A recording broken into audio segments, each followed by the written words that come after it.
Familiar ba sa inyo to? Nakarating kami sa destinasyon namin. Pero ito, pauwi. Niligaw kami ni Google. Dito kami tinuro na dumaan, shortcut daw. Kaya panatag naman ang loob ko dahil sementado yung daan. Mukhang walang gaanong dumadaan. Tsaka iwas traffic na rin. Kaya ito, dire-diretso kami. Pero pagdating dito, saan ako? Kaliwa, kanan. Medyo naguluhan ako doon. Sabi ko, dito yun eh. Kung hindi ako nagkakamali. Yan dumaan na truck. Kaya sinundan namin.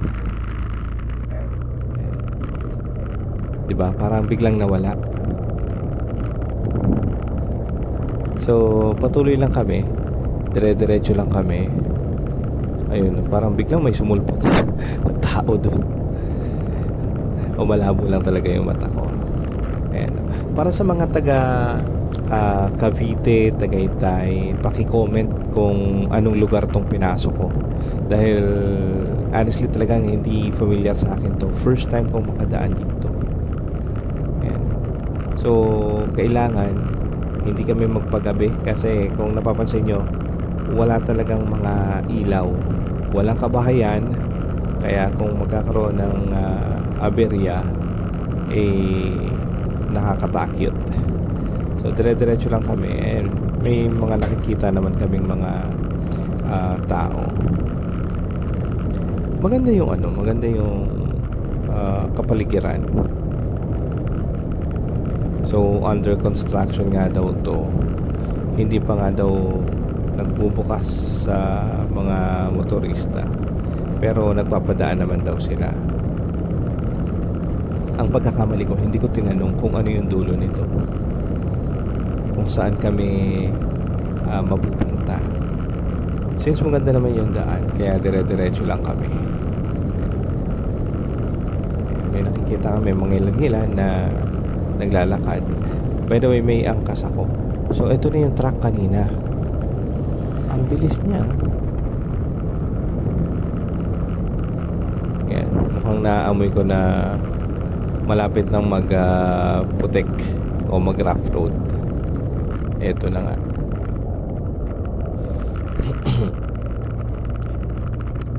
So dito may mga may mga laborer naman. Kaya magtatanong na tayo kaysa mawala tayo.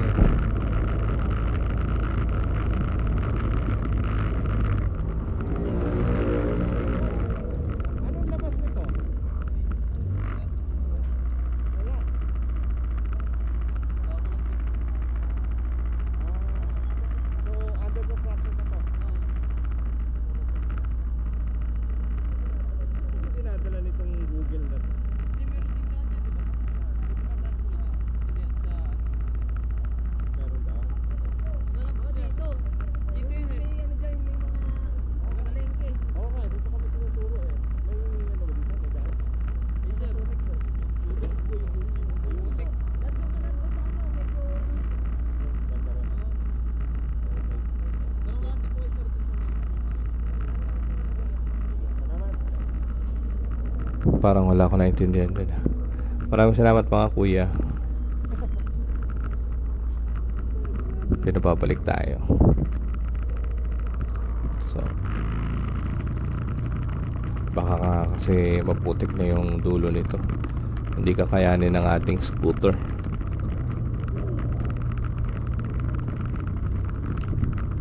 Ito may nakasalubong.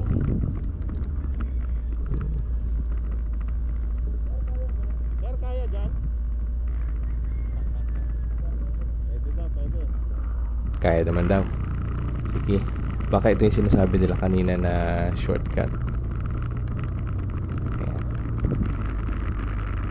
So scooter yung bike natin, hindi pang hindi pang rough road. Pero no choice. Sige. Go.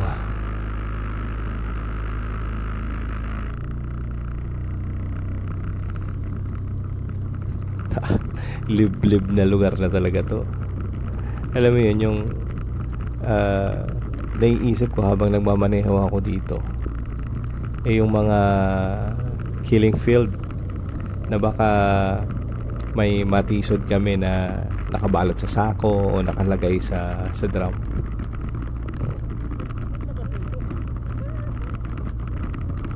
Ayan. Tago.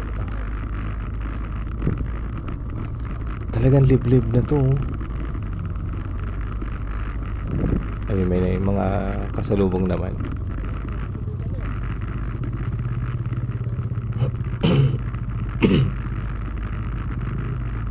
Yun lang. Kaya yan. Kaya naman. Ito yung unang pagkakataon na inilusong ko sa putikan si Buddy. Ayan. Tataka si kuya bakit ko siya sinusundan. Oy, simentado na pero dito daw. Sumayin niya si kuya eh. Sundan na lang natin siya. Dito medyo kampante na ako kasi may mga kabahayan na.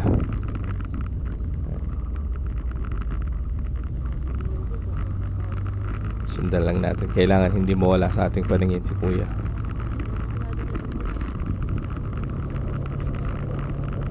Parang typical na probinsya na talaga to, no?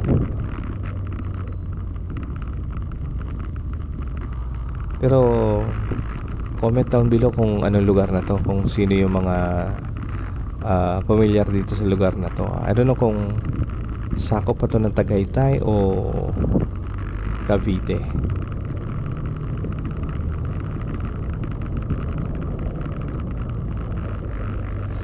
Kailangan hindi rin kami abutin ng gabi dito.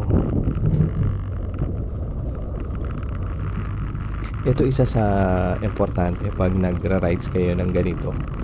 Kailangan talaga meron kayong load, meron kayong power bank. Dahil grabe, pag na-experience nyo na wala na kayong load, tapos low bat pa yung cellphone nyo, nako, maiiyak talaga kayo. Hindi nyo alam. Ang hahanapin nyo na lang pinakamalapit na police station. Doon na lang kayo magtatanong, o di kaya barangay.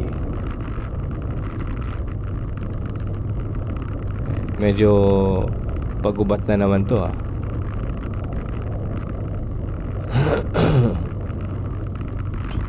Ayun.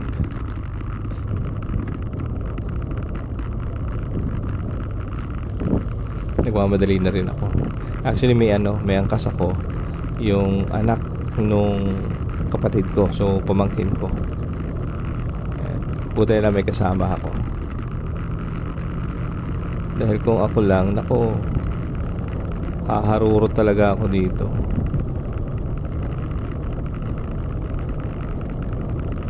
Isa pa yun para safe tayo sa pagmumotor. Alam ko na ang pagmumotor ay nakakatanggal ng stress. Pero pag dumating naman yung point na magkaroon tayo ng konting aberya, talagang stress to the max naman ang may experience natin. Kaya kung hindi natin alam o kung hindi natin kabisado yung mga daan tulad nito, maghinay-hinay na lang tayo. Dahil hindi natin alam, bigla na lang may tatawid, may susulpot. Kahit sabihin natin na maluwag yung daan, be alert lang. Ayun, tulad nun, sakit nun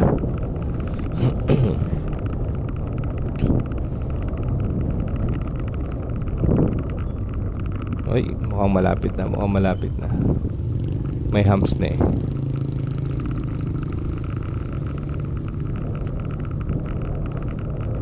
Dito kaya kami nagkaligaw-ligaw kasi nga iba yung itinuro ni Google kung saan kami tinuro.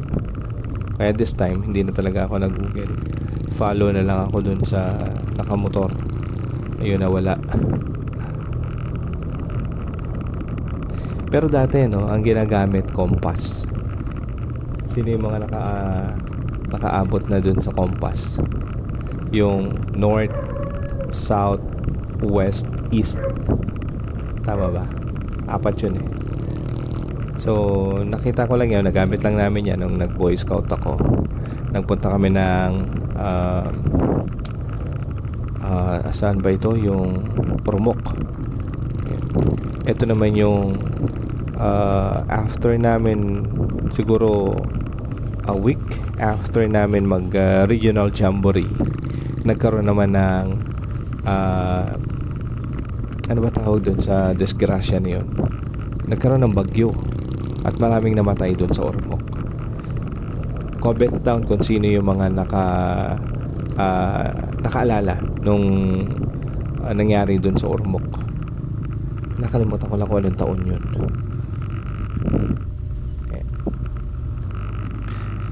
Ito medyo matindi yung lubak dito. Up, left, right.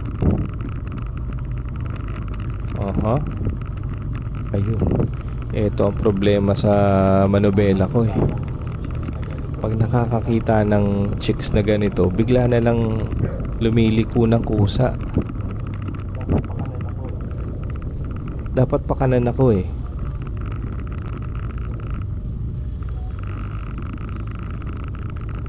Yun lang. Gandito lang pala sila ate. Ayun, yung sinusundan ko wala na. Wala. Lagot, bahala na. Basta kaliwa, kanan. Mukhang dead. Kala ko dead end na eh. Wala na tayong sinusundan. Pero may kabahayan pa naman. At parang kagubatan na tong pinasok ko. May mga nasasalubong naman tayong mga motor, nakamotor at mga sasakyan na nakakasabay. Kaya okay lang. Tuloy-tuloy lang tayo.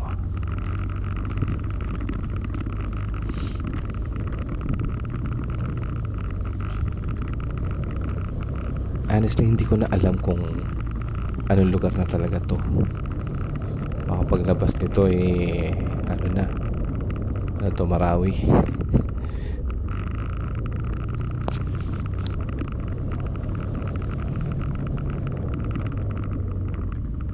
Uy, pagubat na to, pagubat.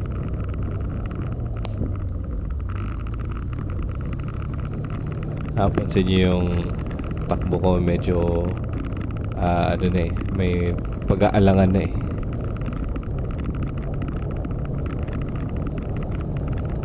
May konting kaba. Pero mukhang eskwelahan naman to eh, kaya nasa syudad pa rin tayo.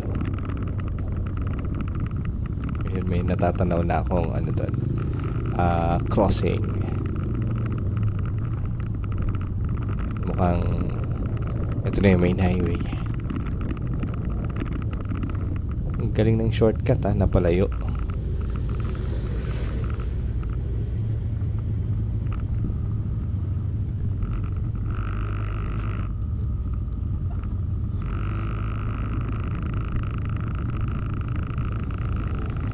Kaliwa, kanan. Lang. Bahala na.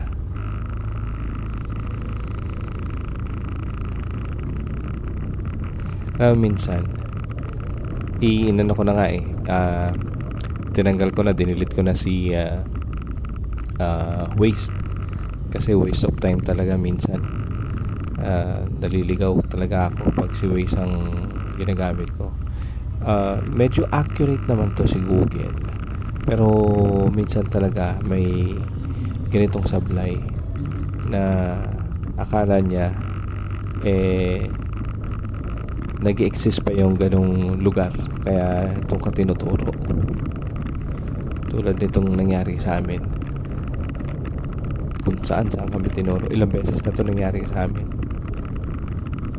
Yung una naman nasa Muntinlupa, tinuro ako kaliwa daw. Pag kaliwa ako, subdivision. So dire-diretso ako, akala ko merong shortcut. No pala, pagdating sa dulo, hindi allowed ang walang sticker. No choice, balik ulit. Ayan. Parang natapadaan na ako dito. Ang dami to na. Ano kaya yun? Parang familiar na sa akin to. Uy, Japan. Nasa Japan na tayo.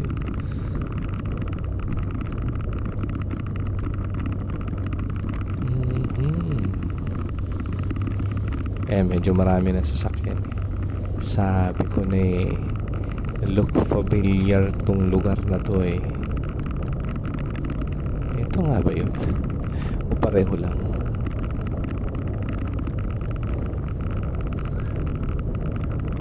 I'm not sure. Pero alam ko nakapunta na rito yung bunso kong kapatid eh. Kabo-bike nila eh. Kaya Len, anong lugar ba to? Paki-comment nga kung anong lugar, kung napuntahan mo na nga ba to.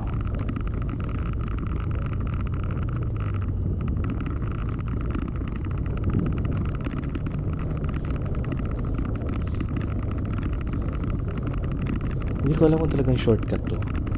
Baka paglabas namin ito Antigo.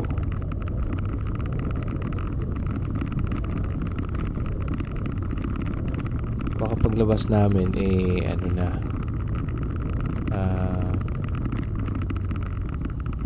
Manila na. O kaya no, paglabas mo ano na EDSA.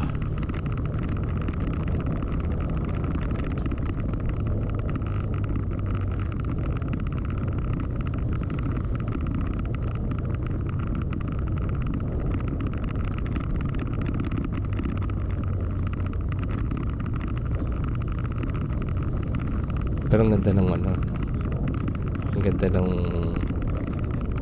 tanawin, yung mga kapaligiran talagang dito eh mafe-feel mong nasa ano ka, nasa probinsya ka dahil green na green. Alam mo, gusto ko talagang bumiyahe ng probinsya. Magkano kaya ang renta ng ano, ng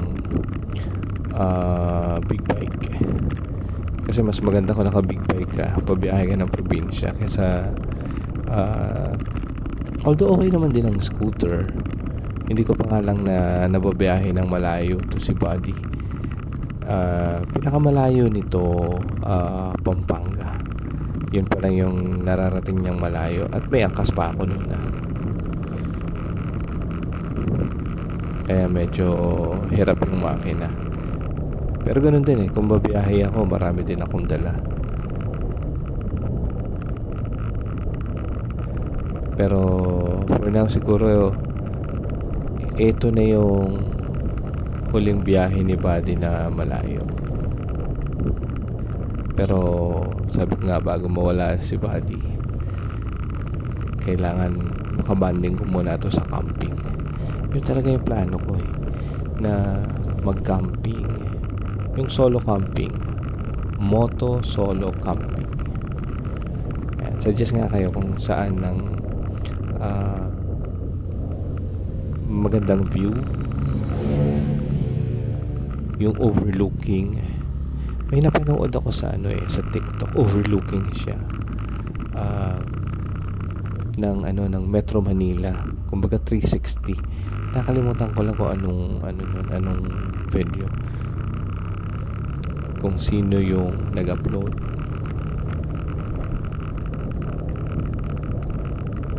Dahil nung nasa Dubai pa ako, ang plano ko talaga makabili ng motor pag nandito na sa Manila at mag-iikot ako sa buong Pilipinas. Delikado to, madulas. Yun talaga ang plano ko. Pero isa-isa naman natupad. Nakabili naman ako ng motor. Ang problema lang, hindi din ako makapagbiyahe ng malayo. Uy, familiar na nga sa akin to. Mukhang paglabas nito highway na ng Silang Cavite. Tama ba ako?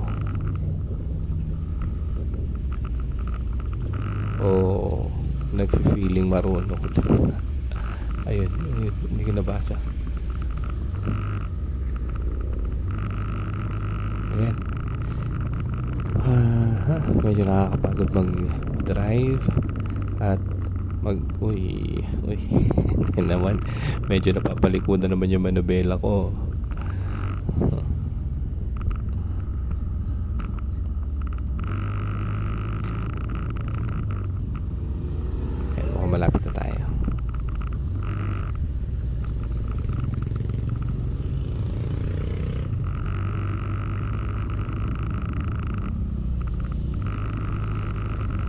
So yan, sinula ng mga kapunuan, wala ng gubat.